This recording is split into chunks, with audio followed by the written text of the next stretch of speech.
Hello friends, good morning. Welcome to Guidance Guru in partnership with Unacademy. आज के होच्छे 25शे February এবং প্রত্যেক দিনের মতো আজকেও আমরা আজকের সমস্ত গুরুত্বপূর্ণ কারেন্ট অ্যাফেয়ার্সগুলো আলোচনা করব। তো আজকে মোস্ট ইম্পর্টেন্ট তোমাদের 10টি প্রশ্ন থাকছে। প্রত্যেকটি প্রশ্নই তোমাদের সমস্ত পরীক্ষার জন্য ইম্পর্টেন্ট। তোমরা নতুন হয়ে থাকলে আমাদের চ্যানেলটি সাবস্ক্রাইব করো, পাশে দেওয়া বেল আইকন অন করো, তারপর অল নোটিফিকেশান অন করবে। তাহলে প্রত্যেক দিন সকালে কারেন্ট অ্যাফেয়ার্সের ক্লাসের নোটিফিকেশান তোমরা পেয়ে যাবে এবং প্রত্যেকটা ক্লাসের নোটিফিকেশান পাবে। আজকের ক্লাসের পিডিএফটা একেবারে বিনামূল্যে ডাউনলোড করার জন্য আমাদের টেলিগ্রাম গ্রুপ এবং ফেসবুক গ্রুপে জয়েন করো। ডেসক্রিপশন বক্সে লিঙ্ক দেওয়া আছে। চলো তাহলে আজকের ক্লাস শুরু করা যাক। আজকের আমাদের প্রথম কোশ্চেন হচ্ছে, দাদা সাহেব ফালকে ক্রিটিক্স বেস্ট অ্যাক্টর পুরস্কার 2021 কে পেলেন?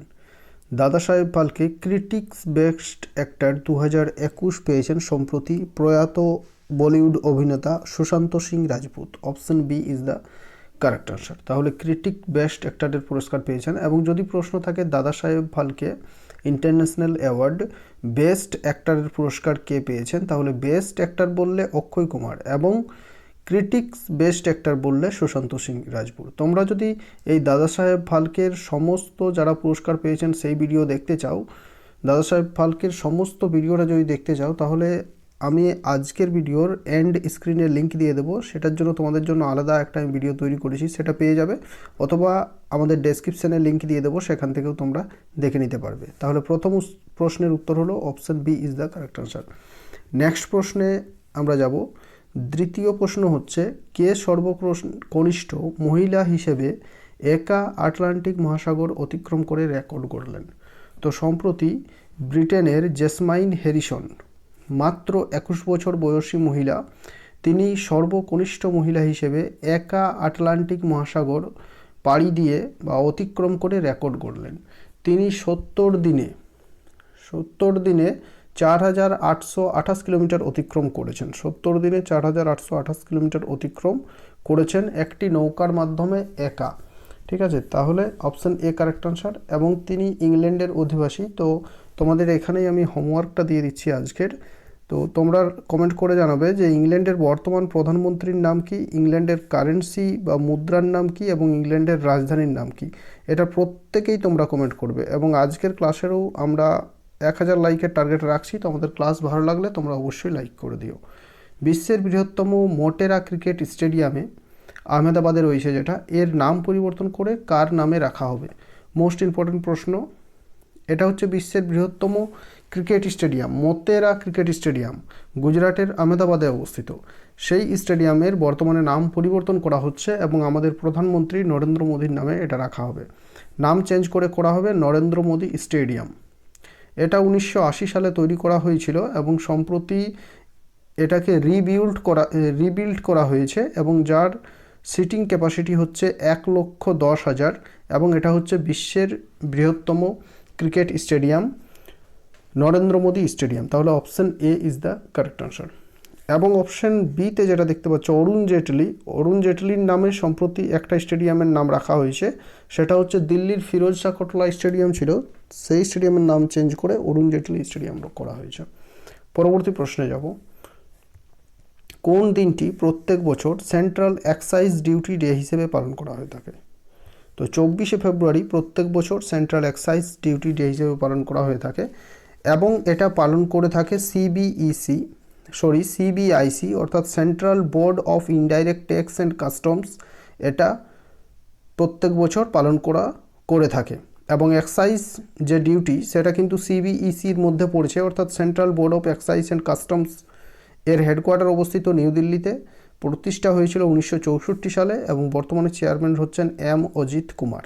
তাহলে এই প্রশ্নের উত্তর হলো অপশন বি। পরবর্তী প্রশ্ন, সম্প্রতি প্রকাশিত যুবা Bharat the heroes of today বইটি কে লিখেছেন? মোস্ট ইম্পর্টেন্ট প্রশ্ন।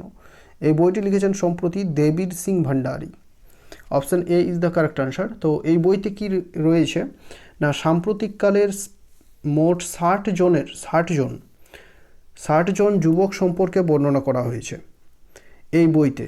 যেমন রাজকুমার রাও, কিরণ রিজিজু বর্তমানে আমাদের ক্রীড়ামন্ত্রী, বিপ্লব কুমার দেব, অভিনব বৃন্দা, এইসব প্রায় 60 জন যুবকের সম্পর্কে বর্ণনা করা আছে এই বইতে। তাহলে অপশন বি কারেক্ট আনসার, দেবীর সিং ভান্ডারী এই বইটি লিখেছেন। পরবর্তী প্রশ্ন, কোন জেলাকে প্রধানমন্ত্রী কিষাণ রাষ্ট্রীয় পুরস্কারের জন্য মনোনীত করা হয়েছে? তো সম্প্রতি অনন্তপুর জেলাকে প্রধানমন্ত্রী কিষাণ রাষ্ট্রীয় পুরস্কারের জন্য মনোনীত করা হয়েছে। তো অনন্তপুর জেলা কোথায় অবস্থিত? অন্ধ্রপ্রদেশ রাজ্যে অবস্থিত। তাহলে অন্ধ্রপ্রদেশের বর্তমান মুখ্যমন্ত্রীর নাম কি? জগনমোহন রেড্ডি, JM রেড্ডি, এবং অন্ধ্রপ্রদেশের বর্তমান গভর্নর হচ্ছেন বিশ্বভূষণ হরিচন্দন। পরবর্তী প্রশ্নে আমরা যাব। সম্প্রতি ফুল, সবজি ও উদ্যান পালনের দ্বিদিবসীয় উৎসব কোথায় আয়োজিত হলো? তো সম্প্রতি ফুল, সবজি বা ফ্লাওয়ার, ভেজিটেবলস অ্যান্ড হর্টিকালচারের দ্বিদিবসীয় 2 days একটা ফেস্টিভ্যাল আয়োজন করা হচ্ছে কোথায়? না বারাণসীতে। এটা হচ্ছে উত্তরপ্রদেশের বারাণসী শহরে। সাধারণ মানুষকে 2 দিন ধরে দেখার সুযোগ দেওয়া হবে। বিভিন্ন ধরনের ফুলের প্রদর্শনী, সবজির প্রদর্শনী এখানে আয়োজন করা হচ্ছে। তাহলে বারাণসী কারেক্ট আনসার হবে। পরবর্তী প্রশ্ন, কোন রাজ্য সম্প্রতি বড় হোটেলকে শিল্পের মর্যাদা দেওয়ার সিদ্ধান্ত নিয়েছে? অর্থাৎ বড় বড় হোটেল যেগুলো রয়েছে সেগুলো কিন্তু শিল্পের মধ্যে পড়ে না। তো এখানে এই রাজ্য কী করেছে? সেই সব হোটেলগুলোকে শিল্পের মর্যাদা দেবে। অর্থাৎ শিল্পগুলো যেসব সুযোগ সুবিধা পেয়ে থাকে এই হোটেলগুলো কিন্তু সরকার থেকে সেই সব সুযোগ সুবিধাগুলো পাবে। তো পর্যটনকে আকর্ষিত করার জন্যই এটা করছে সম্প্রতি কেরালা সরকার। Option A is the correct answer. চলো কেরালার কারেন্ট অ্যাফেয়ার্সগুলো একবার রিভিশন করি। জিমেদার পর্যটন অভিযান চালু করলো। ভারতের প্রথম শ্রমিক আন্দোলন মিউজিয়াম চালু হয়েছে কেরালাতে। কাব্য উৎসব কবিতা বীজ আয়োজিত হলো। ভারতের প্রথম জেন্ডার পার্ক নির্মাণ করা হবে কেরালায়, এটা হয়ে গিয়েছে অবশ্য। রাজ্যের প্রথম হিউম্যান মিল্ক ব্যাংক স্থাপিত হলো কেরালাতে। জ্ঞান মিশন লঞ্চ করলো। স্ন্যাকপিডিয়া মোবাইল অ্যাপ লঞ্চ করেছে। তো এতগুলো ফ্যাক্ট আমরা জানলাম। কেরালার বর্তমান মুখ্যমন্ত্রী পিনারাই বিজয়ন। কেরালার বর্তমান গভর্নর আরিফ মোহাম্মদ খান। কেরালার রাজধানী হচ্ছে থিরুবনন্তপুরম। পরবর্তী প্রশ্ন, সম্প্রতি কে জিন্দাল পাওয়ার লিমিটেডের চেয়ারম্যান নিযুক্ত হলেন?